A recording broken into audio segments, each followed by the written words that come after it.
El fabricante de monstruos. Obra de William Chambers Morrow de 1897. Una joven de apariencia refinada, pero que evidentemente padecía un gran trastorno mental, se presentó una mañana en la residencia de un anciano singular, conocido por ser un cirujano de destacable talento. La casa era una extraña y primitiva construcción de ladrillo, totalmente pasada de moda, y solo resultaba tolerable en la decadente área de la ciudad en la que se situaba. Era grande, lúgubre y oscura. Tenía largos pasillos y tétricas estancias, y era absurdamente grande para la reducida familia, marido y mujer, que la ocupaba. Al describir la casa ya hemos presentado automáticamente al hombre, pero no así a su mujer. Él podía llegar a ser agradable en ocasiones, pero con todo y con eso era un misterio ambulante. Su mujer era débil, apagada, circunspecta, evidentemente desdichada, y es posible que estuviera viviendo una vida de pavor y terror. Puede que por ser testigo de cosas repulsivas, por sufrir diversas ansiedades y ser víctima del miedo y la tiranía, aunque estamos presuponiendo demasiadas cosas al asumir todo esto. Él tenía unos 65 años de edad o más, y ella en torno a 40. Él era seco y estirado, alto y calvo, con el rostro delgado y bien afeitado, y ojos muy penetrantes. Siempre permanecía en casa e iba desaliñado. El hombre era fuerte, la mujer débil. Él dominaba, ella sufría. Aunque era un cirujano de desacostumbrada habilidad, casi no ejercía, y ya casi nunca se daba que los pocos que conocían su gran capacidad fueran lo suficientemente valientes como para adentrarse en la oscuridad de su casa. Y si lo hacían, era haciendo oídos sordos a las distintas historias macabras que se rumoreaban sobre él. Estas no eran, en su mayoría, más que exageraciones de sus experimentos de vivisección. Estaba dedicado en cuerpo y alma a la ciencia de la cirugía. La joven que se personó la mañana mencionada era una chica atractiva, pero de un carácter claramente débil y temperamento insano, sensible y alternando fácilmente entre la exaltación y la depresión. Un simple vistazo bastó al cirujano para convencerse de que su visitante estaba seriamente afectada mentalmente, porque nunca antes había visto tal rictus de melancolía, y tan permanente e irremediable. Un extraño habría pensado que la casa estaba deshabitada. La puerta de la calle, vieja, combada y descascarillada por el sol, estaba cerrada, y las estrechas contraventanas de color verde desvaído permanecían echadas. La joven llamó a la puerta. No hubo respuesta. Volvió a llamar. Seguían sin contestar. Examinó una nota de papel, miró el número de la casa y a continuación, con la impaciencia de una niña, empezó a dar patadas furiosamente a la puerta. Había marcas de numerosas patadas similares anteriores. En ese instante llegó la respuesta en forma de pisadas arrastradas en el recibidor, el giro de una llave oxidada y un rostro afilado que se asomaba cautelosamente por la rendija de la puerta. ¿Es usted el doctor? Sí, entre. La joven entró. El viejo cirujano cerró la puerta y con cuidado echó la llave. Por aquí. El anciano se dirigió hacia un tramo desvencijado de escalera. La joven lo siguió. El cirujano la guió escaleras arriba. Entró por un estrecho pasillo que olía a humedad a la izquierda y tras recorrerlo, haciendo crujir los tablones sueltos bajo sus pies, abrió una puerta al final del mismo a la derecha e hizo señas a la visitante para que entrase. La joven se encontró en una estancia bastante agradable, amueblada a la antigua y de sobria simplicidad. Siéntese. El anciano colocó una silla de forma que su ocupante mirase hacia la ventana con vistas a un muro que se levantaba a 2 metros de la casa. Abrió la contraventana y una tenue luz entró. Luego se sentó frente a su visitante y con una mirada inquisitiva, con el poder de penetración de un microscopio, procedió a diagnosticar el caso. ¿Y bien? La joven se removió incómoda en su asiento. He venido a verle porque tengo un problema. Oh, Sí. Sepa que yo quiero decir que me he rendido. oh. Había pena, además de cierta compasión, en su exclamación. Así es. Me he rendido. Sacó del bolsillo un fajo de billetes y con sumo cuidado los contó sobre su rodilla. $5,000. Esto es para usted. Es todo lo que tengo. Pero supongo, no. Imagino, no. Esa no es la palabra. Asumo, sí, esa es la palabra. Asumo que 5,000 realmente es tanto. Déjeme que vuelva a contarlo. Que asumo que $5,000 es suficiente para lo que quiero que haga. Los labios del cirujano gesticularon una mueca compasiva, o quizás también de desdén. ¿Qué quiere que haga? La joven se levantó, miró a su alrededor con aire misterioso, se acercó al cirujano y dejó el dinero sobre su rodilla. Luego se inclinó y le susurró 2 palabras al oído al cirujano. Estas palabras tuvieron un efecto electrizante. El anciano pegó un respingo violento. Luego se levantó de un salto, agarró a su visitante con enfado y lo atravesó con una mirada tan cortante como un cuchillo.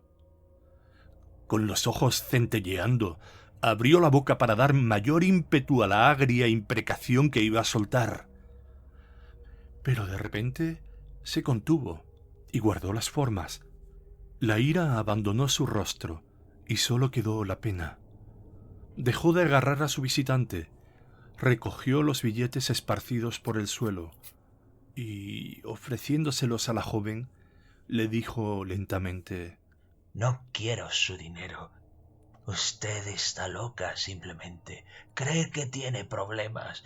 Pues bien, usted no sabe lo que es tener problemas de verdad. Su único problema es que no tiene ni el más mínimo rastro de personalidad en su naturaleza, ni sabe lo que quiere. Usted está simple y llanamente loca, por no decir que es una pusilánime.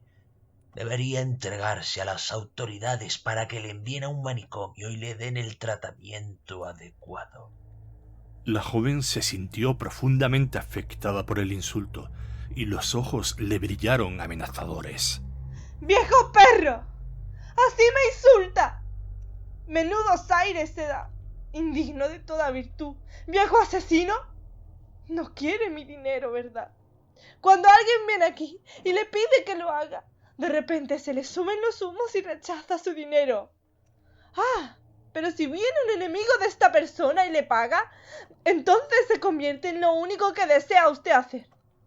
¿Cuántos trabajos de este tipo ha hecho ya en este agujero infecto? Suerte tiene de que la policía no le haya cogido aún, ni haya registrado este lugar con picos y palas. ¿Sabe acaso lo que se dice de usted?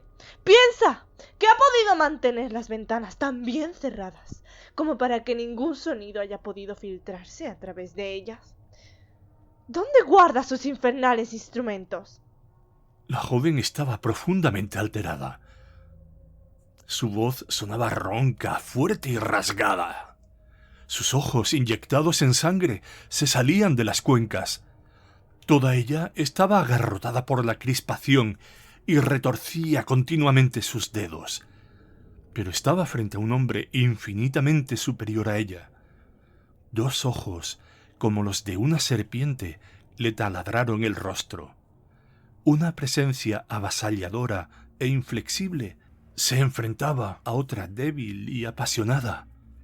Así que la situación concluyó como era esperable. Siéntese. Era la voz de un padre a un hijo, de un amo a su esclavo. La ira abandonó por completo a la visitante, quien, débil y sobrepasada, se dejó caer en la silla. Mientras tanto, una extraña luz se había encendido en la cara del cirujano. Una extraña idea se formaba en su mente, un lúgubre rayo extraviado de los fuegos de un pozo insondable, la funesta luz que ilumina el camino del fanático. El anciano permaneció unos segundos en profunda abstracción, destellos de una inteligencia ansiosa, ardiendo momentáneamente bajo la nube de sombría meditación que cubría su rostro. Entonces surgió la amplia luz de una profunda e impenetrable determinación. Había algo siniestro en ello, una alusión al sacrificio de algo tenido por sagrado. Tras la lucha, la mente había vencido a la conciencia. Tomando papel y lápiz, el cirujano fue anotando cuidadosamente las respuestas a las preguntas que dirigía de manera apremiante a su visitante, como su nombre, edad, lugar de residencia, profesión y cosas similares, y las mismas preguntas en relación a sus padres, así como otros asuntos particulares. ¿Sabe alguien que ha venido a esta casa? No. ¿Lo jura? Sí. Pero su ausencia prolongada causará alarma e iniciarán su búsqueda. Ya me he ocupado de que no ocurra. ¿Cómo? Envié una nota por correo mientras venía hacia aquí, informando de mi intención de ahogarme. Dragarán el río. ¿Y qué? Podría haber una corriente de fondo muy fuerte. Ya sabe, a mucha gente no se la encuentra jamás. ¿Está lista? Perfectamente. El comportamiento del cirujano, sin embargo, delataba gran perturbación. La palidez de su rostro en el momento en que tomó la decisión se acentuó. Un temblor nervioso le invadió todo el cuerpo, y por encima de ello relucía la luz de su entusiasmo. ¿Tiene predilección por algún método concreto? Sí, anestesia total. ¿Con qué agente? El más rápido y eficaz. ¿Desea dejar establecida alguna disposición posterior? No, tan solo total anulación. Simplemente quiero apagarme, como una vela en el viento, una exhalación, y luego la oscuridad, sin dejar rastro. En aras de su propia seguridad, usted puede sugerir el método. Lo dejo en sus manos. ¿Ninguna entrega a sus amigos? Ninguna en absoluto.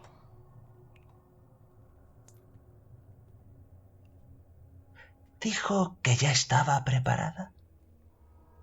¿Preparada? ¿Y seguro que desea hacerlo? Estoy ansiosa. Al hacer esta petición, el anciano cirujano se puso en pie, estirando todo el cuerpo. Luego, con el sigilo de un gato, abrió la puerta y echó una ojeada al pasillo, escuchando atentamente. No se oía ruido alguno. Cerró la puerta suavemente y echó la llave. Luego cerró las contraventanas, asegurándose de que estuvieran bien cerradas. Una vez hecho esto, abrió una puerta que conducía a una habitación contigua, la cual, aunque no tenía ventana, estaba iluminada por un pequeño tragaluz. La joven lo miraba atentamente. Había experimentado un extraño cambio. Mientras que su determinación no había disminuido ni un ápice, una expresión de enorme alivio le inundaba el rostro, reemplazando el aspecto demacrado y desesperado de hacía solo media hora. Si antes estaba melancólica, ahora en éxtasis. Al abrir una segunda puerta se pudo vislumbrar una visión curiosa. En el centro de la habitación, directamente bajo el tragaluz, había una mesa de operaciones, similar a las que se usan en las clases prácticas de anatomía. Una vitrina de cristal apoyada contra la pared contenía instrumentos quirúrgicos de todo tipo. Colgados en otra vitrina había esqueletos humanos de varios tamaños. En frascos sellados y colocados en estanterías se mostraban monstruosidades de diversos tipos, preservadas en alcohol. Había también, entre otros innumerables artículos distribuidos por la habitación, un maniquí, un gato disecado, un corazón humano fosilizado, moldes de escayola de distintas partes del cuerpo, numerosos gráficos y un enorme surtido de drogas y productos químicos. Había también un sofá que podía convertirse en cama. El cirujano lo abrió y retiró la mesa de operaciones a un lado, dejando espacio para el sofá. Entre. La joven obedeció, sin dudarlo un segundo. Quítese el abrigo y échese en ese sofá. Enseguida la joven estuvo totalmente tumbada, observando al cirujano. Este sin duda estaba bajo una enorme excitación, pero no temblaba. Sus movimientos eran seguros y rápidos. Seleccionó una botella que contenía un líquido y midió cuidadosamente una cantidad. Mientras hacía esto preguntó: ¿Ha padecido alguna vez de arritmia cardíaca? No. La respuesta fue rápida, pero la acompañó con una mirada burlona. Entiendo que con su pregunta quiere saber si podría ser peligroso suministrarme cierta droga. Sin embargo, bajo las actuales circunstancias no logro ver la relevancia de su pregunta. Esto desconcertó al cirujano, pero se apresuró a explicar que no deseaba infligirle un dolor innecesario, y de ahí su pregunta. Colocó el vaso en un estante, se acercó a la visitante y examinó atentamente su pulso. Maravilloso. ¿Por qué? Es perfectamente normal. Porque estoy totalmente resignada. De hecho, hace mucho que no me sentía tan feliz.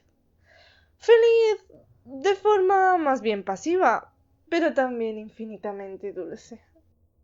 ¿No tiene ni un solo resquicio de duda o de deseo de retractarse? Ninguno. En absoluto. El cirujano se acercó al estante y volvió con la dosis. Tómese esto. La joven se incorporó parcialmente y cogió el vaso. No se advertía vibración alguna de un solo nervio de su cuerpo. Bebió el líquido apurando hasta la última gota. Luego le devolvió el vaso con una sonrisa. ¡Oh! ¡Gracias! ¡Gracias! Usted es el hombre más noble sobre la tierra.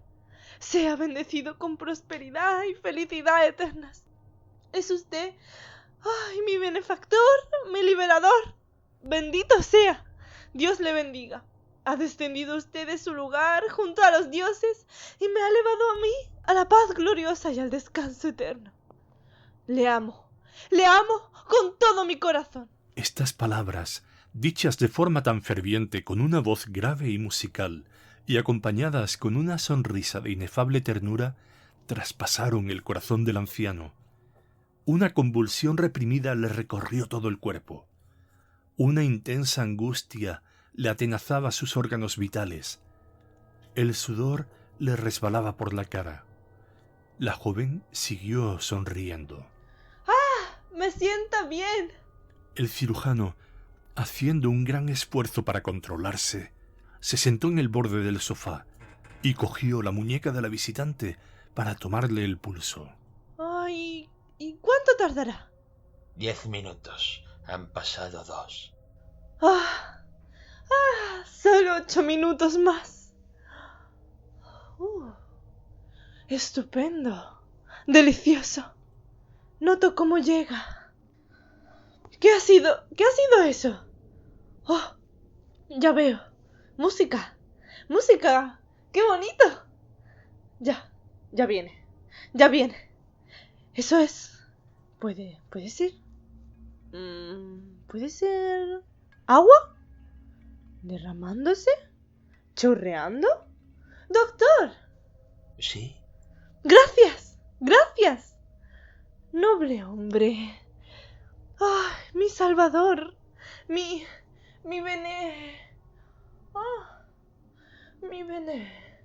benefactor.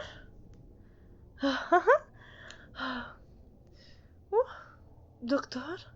¿Sí? Doctor. Dejó de oír. Ella respondió mediante un firme agarrón con la mano. ¡Doctor! Y de ver. Doctor. Y entumecida. El anciano la miró y esperó. Gotea. Y cayó la última gota. Se oyó un suspiro y nada más. El cirujano dejó apoyada la mano que sujetaba sobre el sofá. El primer paso... Gruñó, poniéndose en pie, y entonces se relajó por completo. El primer paso es el más difícil, aunque también el más simple. Una entrega providencial a mis manos de aquello que he anhelado durante 40 años. Nada de echarse atrás ahora. Es posible porque es científico, racional, pero peligroso. Si lo logro, sí, lo lograré. Y tanto que lo lograré. Y después del éxito, ¿qué? Sí, ¿qué?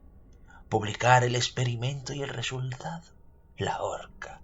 Mientras eso exista y yo exista, la horca.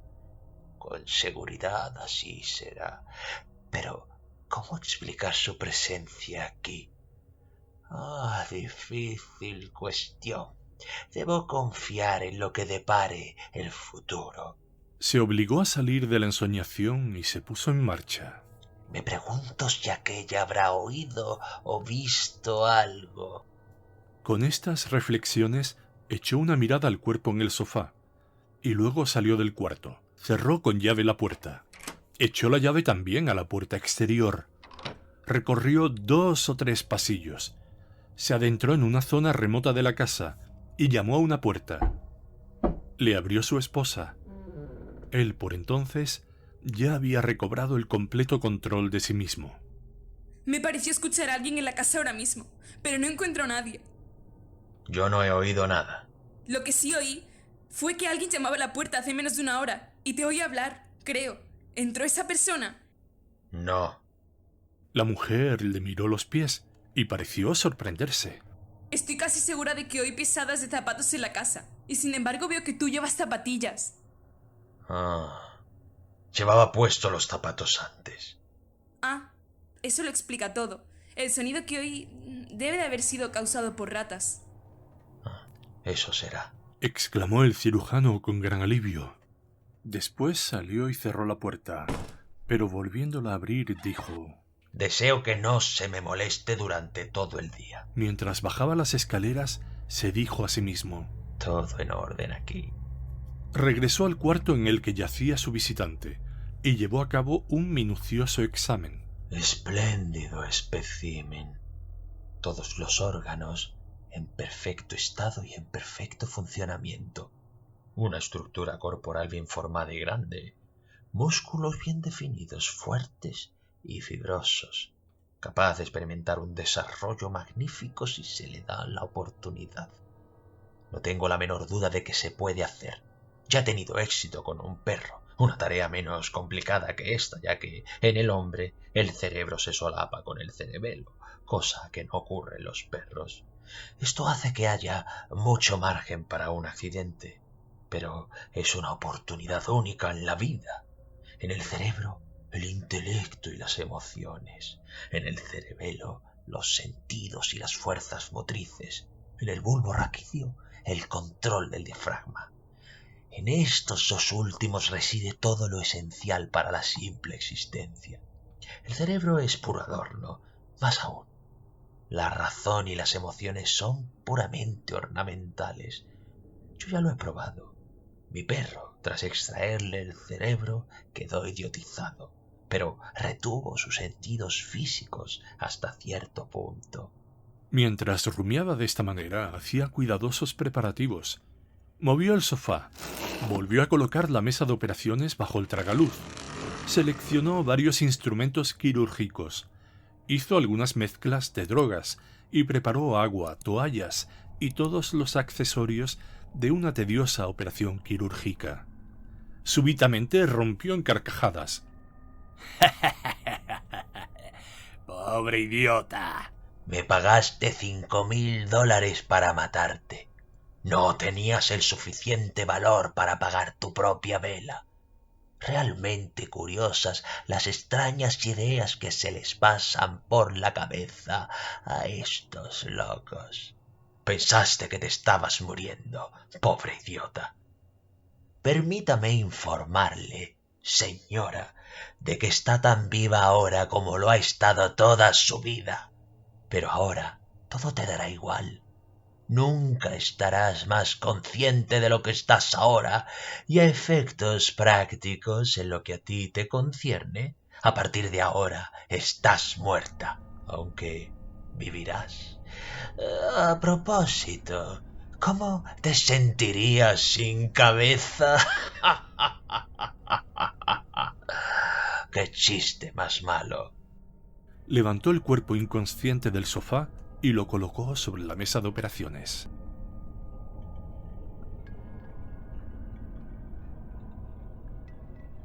Unos 3 años más tarde, tuvo lugar la siguiente conversación entre una capitana de la policía y una detective.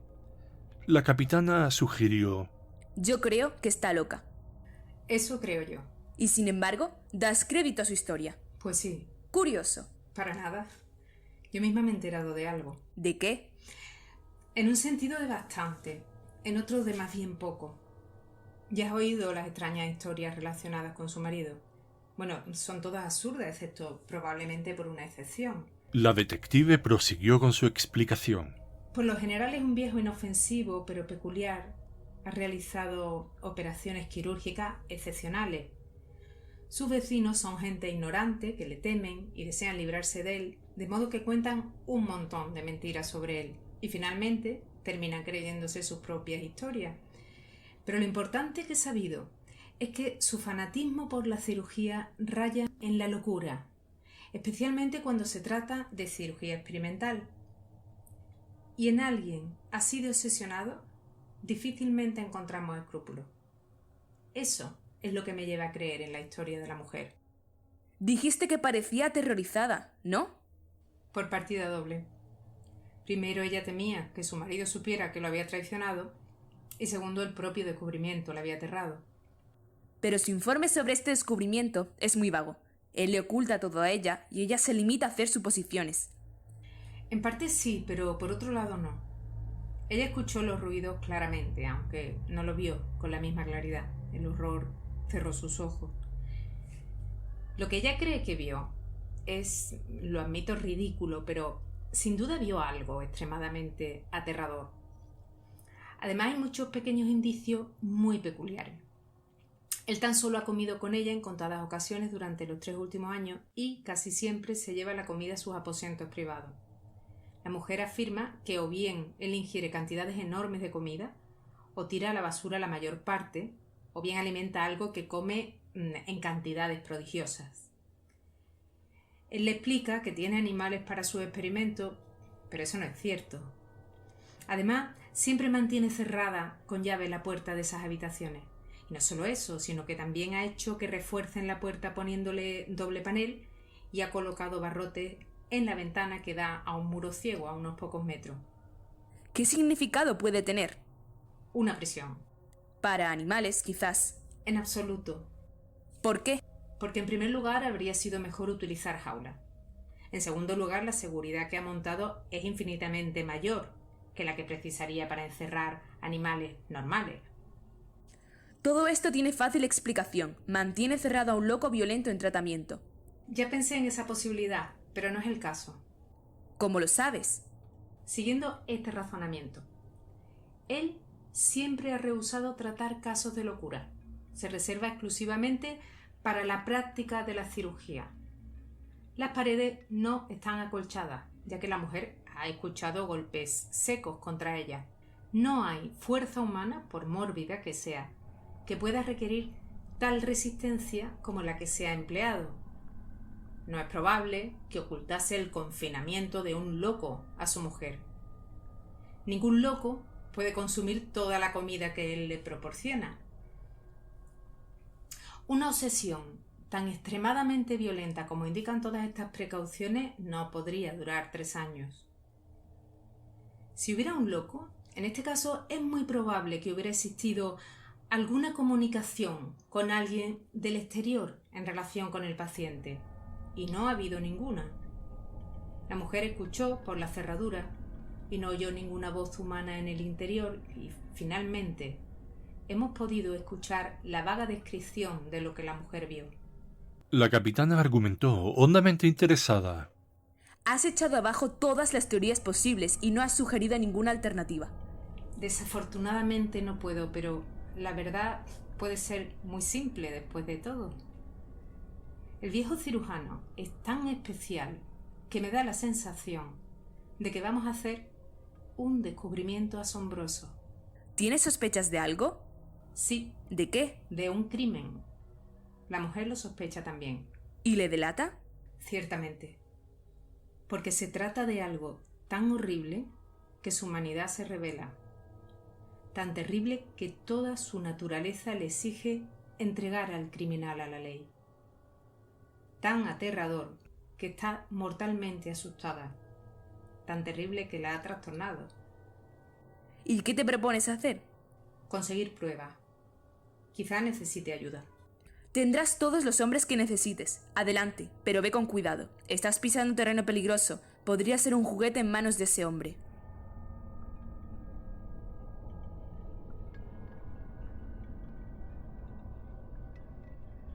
Dos días más tarde, la detective volvió a buscar a la capitana. Tengo un documento de lo más extraordinario.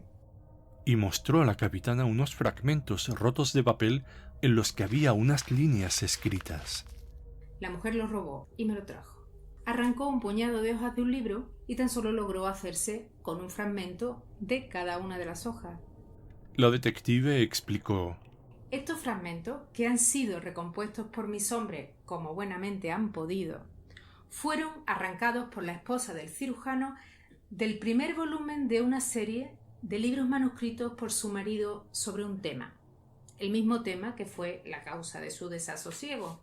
Hace 3 años, por la época en que comenzó su experimento, el cirujano vació totalmente las 2 estancias que constituían su estudio y sala de operaciones.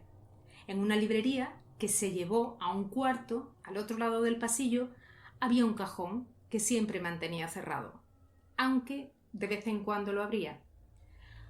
Como suele ocurrir con este tipo de muebles, la cerradura del cajón resultó ser de mala calidad. Así que ayer, mientras realizaba un registro a fondo, la mujer encontró entre su propio manojo de llaves una que encajaba en esta cerradura. Abrió el cajón, sacó el más escondido de debajo de una pila de libros para que su mutilación pasara más desapercibida a su marido. Vio que podía contener una pista y arrancó un puñado de hojas del mismo. Justo había terminado de colocar el libro en su sitio, cerrar el cajón y salir fuera cuando apareció su marido. Este casi nunca permite que ella esté fuera del alcance de su vista mientras se encuentra en esta parte de la casa. En dicho fragmento se lee lo siguiente: los nervios motores. Tenía escasas esperanzas de tener tal resultado, aunque el razonamiento inductivo me convenció de que existía la posibilidad, y mi única duda residía en saber si mis habilidades serían suficientes y estarían al nivel requerido. Su funcionamiento estaba tan solo ligeramente mermado, e incluso esto no hubiese ocurrido si se hubiera realizado la operación en edad infantil, antes de que el intelecto se haya constituido en parte esencial del conjunto.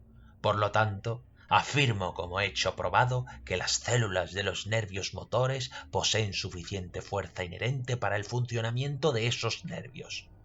Pero eso no ocurre con los nervios sensoriales. Estos son, de hecho, una derivación de los anteriores, habiendo evolucionado a partir de aquellos por heterogeneidad natural, aunque no esencial, y hasta cierto punto dependen de la evolución y expansión de una tendencia simultánea que se desarrolló hasta convertirse en mentalidad o función mental. Ambas tendencias, ambas evoluciones son simplemente refinamientos del sistema motor y no entidades independientes, a saber, son el florecimiento de una planta que crece a partir de sus raíces.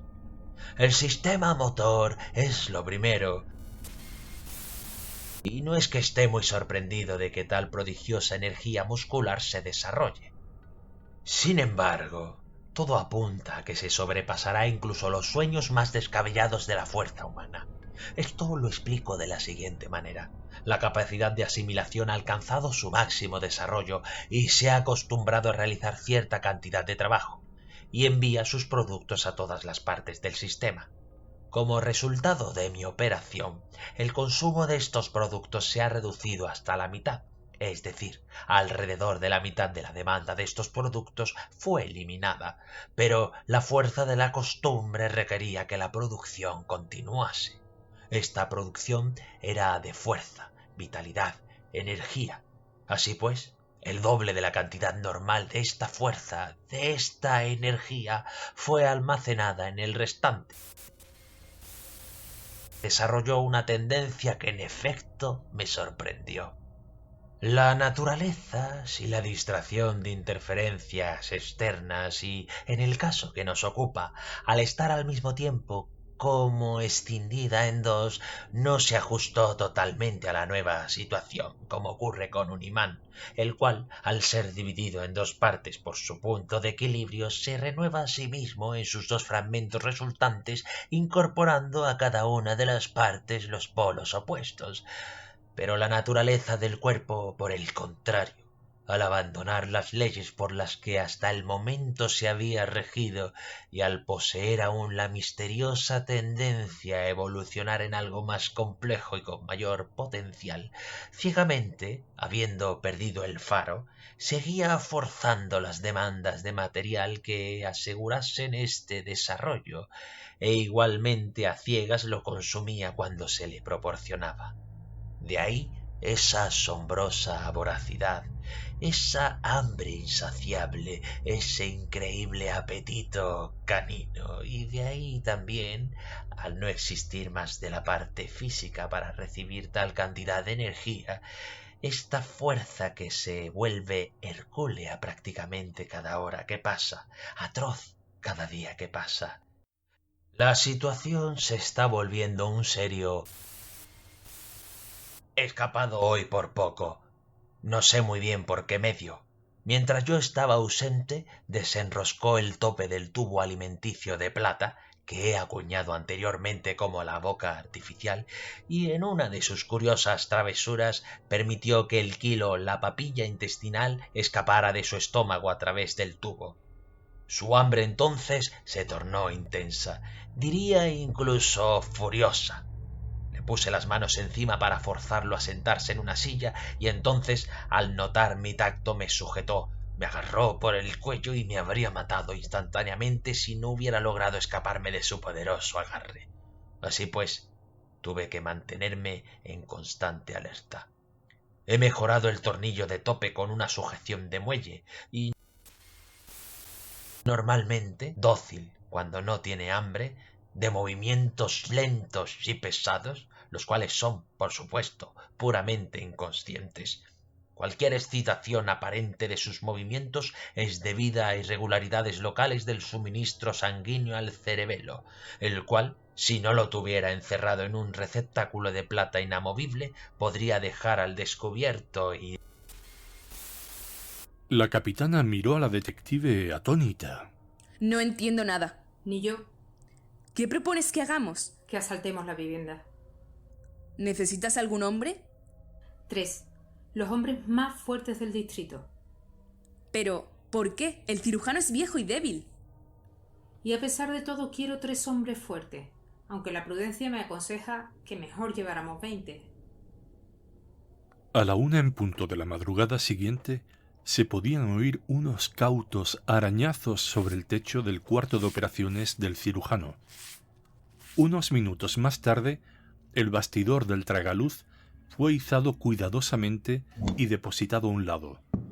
Una persona asomó la cabeza por la abertura. No se oía ningún ruido.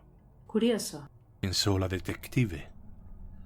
Descendió con mucho cuidado hasta el suelo por una cuerda y a continuación permaneció quieta unos segundos aguzando el oído. El silencio era sepulcral. Deslizó la pantalla opaca de un farol y rápidamente barrió la habitación con la luz. Estaba vacía, a excepción de unas resistentes abrazadera y argolla de hierro atornilladas al suelo en el centro de la habitación, que sujetaban el extremo de una pesada cadena. A continuación, la detective dirigió su atención a la habitación exterior. Estaba totalmente vacía. Se quedó profundamente perpleja. Regresó al cuarto interior y avisó en voz baja a los hombres para que bajaran. Mientras estos estaban así ocupados, la detective volvió a entrar en la sala exterior y examinó la puerta. Un solo vistazo fue suficiente. Estaba cerrada con un mecanismo de cierre de muelle muy resistente, que podía abrirse desde el interior. el pájaro acaba de salir volando. Qué percance más curioso. El descubrimiento y uso apropiado de este pestillo podría no haberse realizado ni en 50 años, si mi teoría es correcta. Para entonces ya estaban todos los hombres detrás de ella. Sin hacer ningún ruido, corrió el pestillo. Abrió la puerta y echó un vistazo al pasillo. Escuchó un sonido bastante peculiar. Era como si una langosta gigante estuviera revolviéndose y arrastrándose en alguna parte distante de la vieja casa. Junto a este sonido se oía un jadeo fuerte y silbante, y frecuentes carraspeos ahogados. Estos sonidos también los oía otra persona, la esposa del cirujano, porque se originaban cerca de sus aposentos, los cuales estaban a una distancia considerable de los de su marido. Ella había estado durmiendo con un sueño ligero, torturada por el miedo y agobiada por aterradoras pesadillas. La conspiración en la que se había involucrado recientemente para destruir a su marido le causaba una extrema ansiedad. Además del lógico terror de su situación, estaban todos aquellos motivos para sentirse aterrorizada que una mente atenazada por el miedo crea y luego magnifica. Estaba en un estado realmente lamentable, habiéndole arrastrado el terror primero a la desesperación y luego a la locura. Sorprendida tras despertar de su inquieto sueño por el ruido en la puerta, saltó de la cama, y todos los terrores que acechaban su mente y su imaginación enfermiza surgieron de golpe, apabullándola casi por completo. La idea de huir, uno de los instintos más fuertes, la embargó y corrió hacia la puerta totalmente fuera de sí. Abrió el cerrojo y con la puerta de par en par salió corriendo a continuación alocadamente por el pasillo, mientras el sobrecogedor siseo y carraspeo ahogado resonaba en sus oídos con una intensidad 1000 veces mayor. Pero el pasillo estaba totalmente a oscuras y ni siquiera había dado media docena de pasos cuando tropezó con un objeto en el suelo. Cayó de cabeza sobre el bulto, notando, al tocarlo, una enorme masa blanda y caliente que se removía y retorcía, y de la que procedían los sonidos que la habían despertado. Inmediatamente fue consciente de su situación y profirió un alarido que tan solo un terror innombrable puede inspirar. Pero apenas empezaban a oírse los ecos de su grito por el pasillo vacío, cuando fue sofocado de inmediato. 2 brazos colosales ciñeron su cuerpo y la estrujaron hasta arrebatarle la vida. El grito surtió el efecto de dirigir al detective y sus ayudantes en esa dirección, y también alertó al viejo cirujano, cuya estancia se encontraba entre los agentes y el objeto de su búsqueda. El grito de agonía le atravesó hasta el tuétano, y la razón del mismo se abrió paso en su mente con horrible rapidez. Por fin ha llegado el momento que tanto temí. Jadeó mientras saltaba de la cama. Cogió un farol con luz tenue que había en la mesa y un cuchillo largo que había mantenido siempre a mano durante esos 3 años y se precipitó al pasillo. Los 4 agentes ya estaban cruzando el pasillo, pero cuando le vieron salir, se detuvieron en silencio. En ese momento de quietud, el cirujano se paró para escuchar. Oyó el siseo y el torpe golpeteo de un objeto voluminoso y vivo en dirección al cuarto de su esposa. Evidentemente avanzaba hacia él, pero un ángulo en el pasillo le impedía verlo. Avivó la luz, revelando una fantasmagórica palidez en su rostro. Mujer. No obtuvo respuesta. Avanzó apresuradamente y los 4 hombres le siguieron silenciosamente. Dio la vuelta a la esquina del pasillo y corrió tan rápido que para cuando los agentes volvieron a tenerle a la vista, se encontraba ya a 20 pasos de distancia. Pasó de largo junto a un objeto enorme e informe que gateaba y se revolcaba reptando, y llegó hasta el cuerpo de su mujer. Dirigió una mirada aterrorizada a su rostro y se retiró tambaleándose. Entonces la ira se apoderó de él.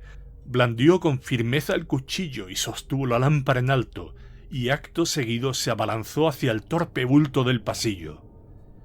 Fue entonces cuando los agentes, que seguían avanzando con cautela, vieron con mayor claridad, aunque aún borrosamente, el objeto de la furia del cirujano y la causa de la expresión de indescriptible angustia que reflejaba su rostro. La abominable visión les hizo detenerse. Vieron lo que parecía ser una persona, pero que evidentemente no lo era. Enorme, extraña, deforme. Una masa temblorosa, reptante y cimbreante, totalmente desnuda. Alzaba su ancha espalda, pero no tenía cabeza, y en su lugar tan solo había una pequeña bola metálica que coronaba su cuello macizo. ¡Diablo! Exclamó el cirujano al alzar el cuchillo. ¡Alto ahí! Ordenó una voz severa. El cirujano alzó rápidamente la mirada y vio a los 4 agentes, y por un momento el miedo le paralizó los brazos.